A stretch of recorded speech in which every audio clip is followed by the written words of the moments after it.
Vamos a entrar ya con nuestros primeros entrevistados. Tenemos en la línea a Arturo Pueblita. Él es socio del despacho Pueblita Abogados, es presidente del Ilustre y Nacional Colegio de Abogados de México. ¿Cómo estás, Arturo? Mucho gusto en saludarte. ¿Qué tal, Rogelio? Hola, Darío, qué gusto saludarlos a sus órdenes.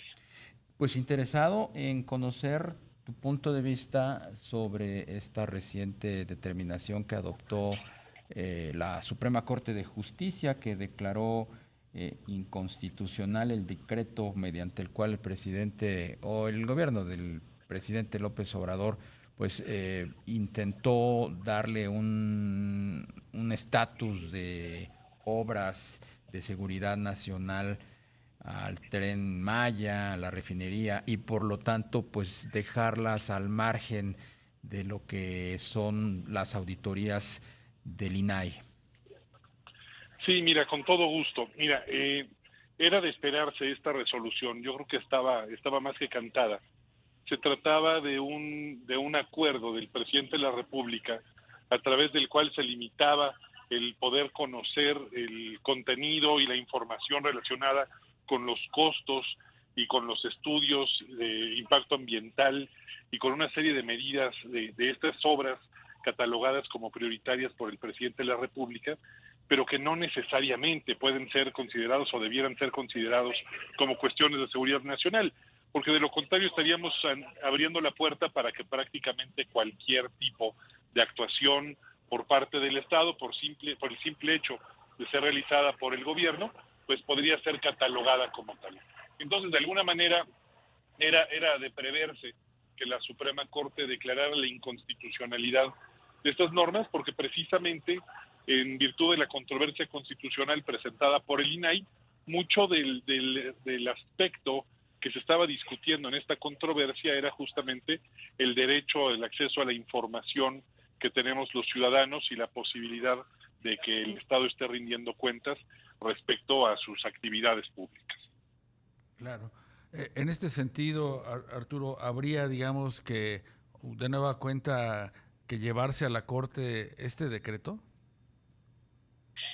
Mira, con el nuevo decreto que salió el día de ayer, sí, posiblemente se tendrá que llevar de nueva cuenta. De hecho, uno de los temas que tendrán que ser analizados es si, de conformidad con la ley reglamentaria del artículo 105 constitucional en materia de controversias constitucionales y acciones de inconstitucionalidad, si podría caber la posibilidad de presentar una queja en contra de este decreto, porque de alguna manera, digamos que se estaría viendo como una reiteración anticipada por parte del Ejecutivo Federal para mantener la opacidad eh, respecto de ciertas obras, y además con la imposibilidad al declararlos de interés público que pueda proceder la suspensión de juicios de amparo que lleguen a presentar cualquier persona que se viera afectado por ello, causando con esto una afectación mayor a los derechos humanos.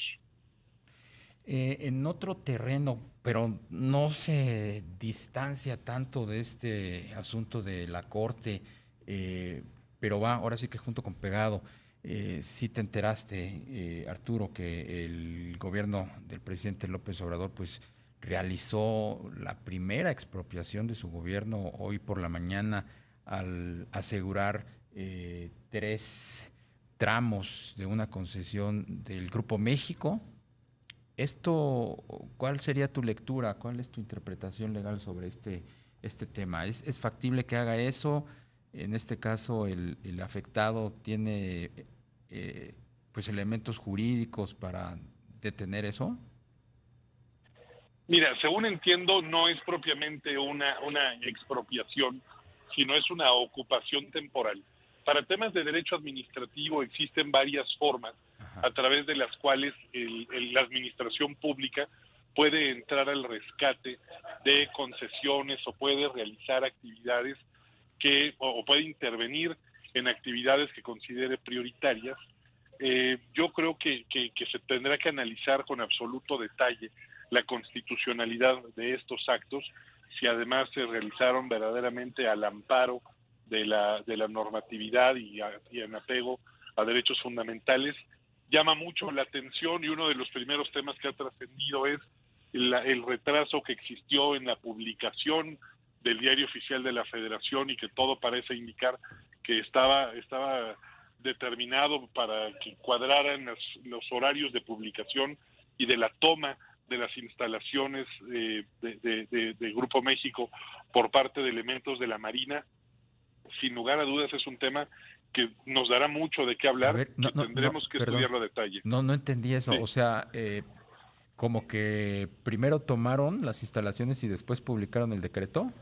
No, todo pareciera indicar que se hicieron de manera simultánea y que se estaba retrasando o deteniendo la publicación del Diario Oficial para que estuvieran en condiciones de hacerlo de manera simultánea. Pero te digo, todo parece indicar, No es un lo hecho. que sí es un hecho atípico es que se haya retrasado la publicación del Diario Oficial. Eso sí. En este tipo de situaciones, expropiaciones, siempre se invoca la causa de utilidad pública.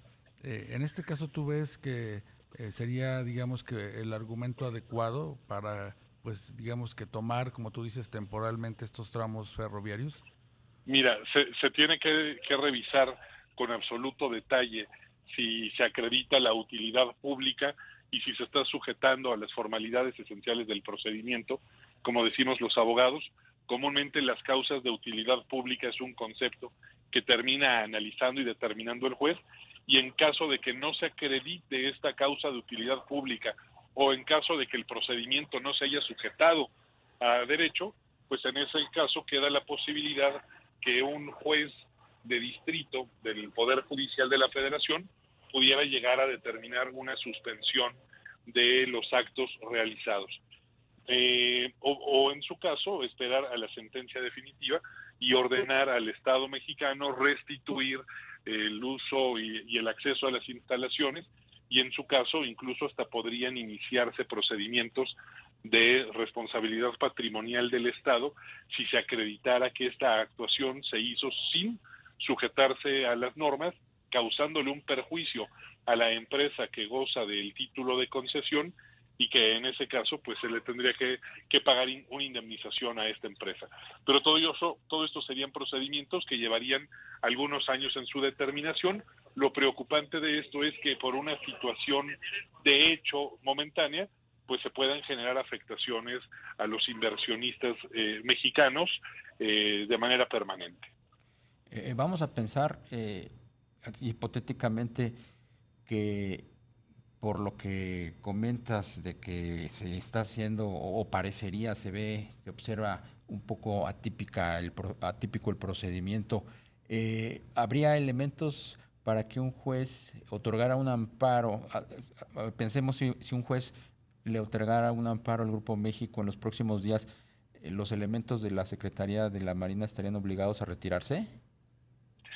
Mira, como tal el amparo es un procedimiento que tardaría algunos meses.